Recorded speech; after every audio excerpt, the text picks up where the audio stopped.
પ્રકાશ, પ્રગતિ અને પવિત્રતા દીપમાલા ન્યૂઝ. નમસ્કાર. State model Ayurveda college અને સંલગ્ન હોસ્પિટલ કોલવડામાં 12મા આંતરરાષ્ટ્રીય યોગ દિવસની ઉજવણી કરવામાં આવી.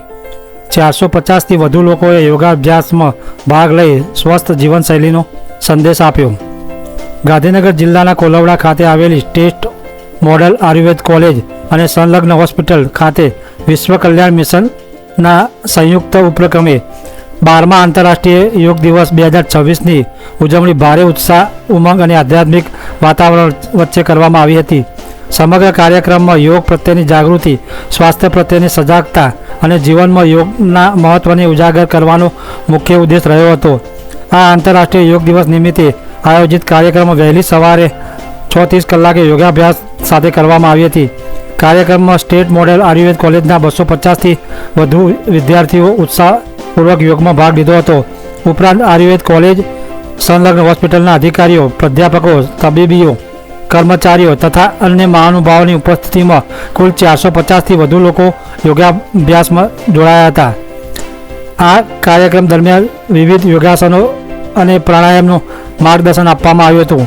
તેમાં વૃક્ષાસન, પદ્માસન, ભુજંગાસન, સૂર્ય નમસ્કાર સહિત યોગાસનો કરવામાં આવ્યા હતા. સાથે સાથે કપાલભાતિ, અનુલોમ વિલોમ, શીતકારી, બ્રાહ્મણી પ્રાણાયામ જેવી યોગિક ક્રિયાઓ દ્વારા શરીર અને મનને તંદુરસ્ત રાખવાના ઉપાયો અંગે માર્ગદર્શન આપવામાં આવ્યું હતું. યોગ નિષ્ણાતો માર્ગદર્શન હેઠળ ઉપસ્થિત સૌએ યોગાભ્યાસ કરીને યોગના વૈજ્ઞાનિક અને આરોગ્યલક્ષી ફાયદાઓનો અનુભવ કર્યો હતો. કોલેજના વિદ્યાર્થીની ઉના ગ્રુપ દ્વારા સંગીતમય સૂર્ય નમસ્કાર, સંગીતમય યોગ, પિરામિડ તેમજ રોમાંચક કૃતિઓ રજૂ કરી શ્રોતાઓને મંત્રમુગ્ધ કર્યા હતા. આ યોગ દિવસની ઉજવણી દરમિયાન ઉપસ્થિત મહાનુભાવો યોગને માત્ર એક દિવસ પૂરતું મર્યાદિત ન રાખી તેને દૈનિક જીવનમાં અભિન્ન ભાગ બનાવવા માટે અનુરોધ કર્યો હતો. તેમણે જણાવ્યું હતું કે યોગ શરીર, મન અને આત્માને એકાગ્ર બનાવી જીવનમાં સકારાત્મક શાંતિ અને સ્વાસ્થ્ય પ્રદાન કરે છે. આજના વ્યસ્ત અને તણાવભર જીવનમાં યોગનું મહત્ત્વ વધ્યું છે અને દરેક વ્યક્તિએ નિયમિત યોગાભ્યાસ અપનાવવો જોઈએ. આ પ્રસંગે વિશ્વ કલ્યાણ મિશનના ફાઉન્ડર કમ પ્રેસિડન્ટ અને ઇન્ડિયન લાયન ક્લબના નેશનલ ચેરમેન અક્ષયભાઈ ઠક્કર, સ્ટેટ મોડેલ આયુર્વેદ કોલેજના principal doctor Sweety Ruparel, state model Ayurved હોસ્પિટલના નાયબ અધિક્ષક વૈદ ફાલ્ગુન પટેલ, સ્વસ્થ વૃત્ત અને યોગ વિભાગના વડા ડૉક્ટર એલપી પાંડે, સ્વસ્થ વૃત્ત અને યોગ વિભાગના lecturer doctor Rakesh Shukla, cultural કમિટીના સભ્ય doctor Hetal Gosai, NSS nodal officer Vaid Nirmal Alodariya, યોગ નિષ્ણાત રશ્મિબેન મકવાણા, યોગ નિષ્ણાત ઉષા સિંહ તેમજ યોગ નિષ્ણાત સાયાબેન પટેલ સહિત મહાનુભાવો વિશેષ ઉપસ્થિત રહ્યા હતા. આ કાર્યક્રમને સફળ બનાવવા માટે કોલેજના વિવિધ વિભાગોના પ્રાધ્યાપકો, તબીબીઓ, કર્મચારીઓ અને વિદ્યાર્થીઓ સક્રિય યોગદાન આપ્યું હતું. સમગ્ર કાર્યક્રમ દરમિયાન ઉત્સાહપૂર્વક વાતાવરણ જોવા મળ્યું હતું અને યોગ દ્વારા સ્વસ્થ સમાજનું નિર્માણનો સંદેશ આપવામાં આવ્યો હતો.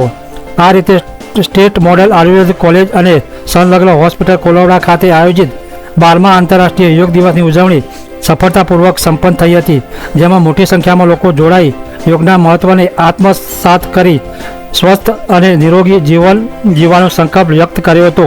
વિપુલભાઈ ગજ્જર, દીપમાલા ન્યૂઝ, કલોલ. આજના 12મા આંતરરાષ્ટ્રીય યોગ દિવસ નિમિત્તે સર્વેને ખૂબ ખૂબ શુભકામના. અમે state model institute of Ayurveda science ખાતે આયુર્વેદિક કોલેજ અને વિશ્વ કલ્યાણ મિશનના સંયુક્ત ઉપક્રમે અમે આ પ્રોગ્રામની ઉજવણી કરી અને લગભગ 200થી 300 અમારા વિદ્યાર્થીઓ, કર્મચારી, અધિકારી તમામે આમાં ખૂબ ઉત્સાહપૂર્વક ભાગ ભજવેલો છે. અને માનનીય પ્રધાનમંત્રીશ્રીના આ સંકલ્પ નિમિત્તે અમે પણ આજના દિવસે એક સંકલ્પ કર્યો છે કે હવે જેટલા બી બનશે ત્યાં સુધી અમે નિયમિત રીતે યોગા કરશું અને સમાજને સ્વસ્થ કરી અને અમે સમાજના ઉત્થાન માટે અને ભારતના ઉત્થાન માટે અમે પ્રયત્નશીલ રહીશું. આજે 12મા આંતરરાષ્ટ્રીય યોગ દિવસ નિમિત્તે સમગ્ર વિશ્વના WHO યુનો દ્વારા જે નિર્ણય થયો ત્યારથી 190થી પણ વધારે દેશોમાં યોગ ઉજવાતો હોય છે. ત્યારે આપણે ગુજરાતમાં સ્ટેટ મોડેલ આયુર્વેદિક કોલેજ અને હોસ્પિટલ અને એના સાથે અમારું સંગઠન વિશ્વ કલ્યાણ મિશનના સંયુક્ત ઉપક્રમે ખૂબ સરસ જે યોગ યુવાનો જે આયુર્વેદના ડોક્ટરો બનવાના છે, આયુષ ડિપાર્ટમેન્ટ એક અલગથી જ ભારત સરકારે આયુર્વેદ, યુનાની, યોગ અને સિદ્ધા, હોમિયોપેથી એને માટે તો એ આયુષના અંતર્ગત આયુષના નિયામક શ્રી દ્વારા અને ગુજરાત સરકાર અને ભારત સરકાર એ બધાના સંયુક્ત ઉપક્રમે એક ખૂબ સરસ જે રીતે અમારા principal doctor Sweety Ruparel madam અને ડૉક્ટર ફાલ્ગુન સર, જે ફાલ્ગુન પટેલ આપણા કોલવડા હોસ્પિટલના આયુર્વેદ હોસ્પિટલના સુપ્રિન્ટેન્ડન્ટ, તો એ બધા જ એક ખૂબ સરસ કાર્યક્રમ આજે અહીંયા થયો અને સૌ વિદ્યાર્થીઓ અને તમામે યોગથી નિરોગી રહેવાની અને વિકસિત ભારતમાં, વિકસિત ગુજરાત અને વિકસિત આપણી આયુર્વેદ પ્રણાલી એ પ્રમાણે સંકલ્પ લીધો છે. અસ્તુ. ભારત માતા કી જય.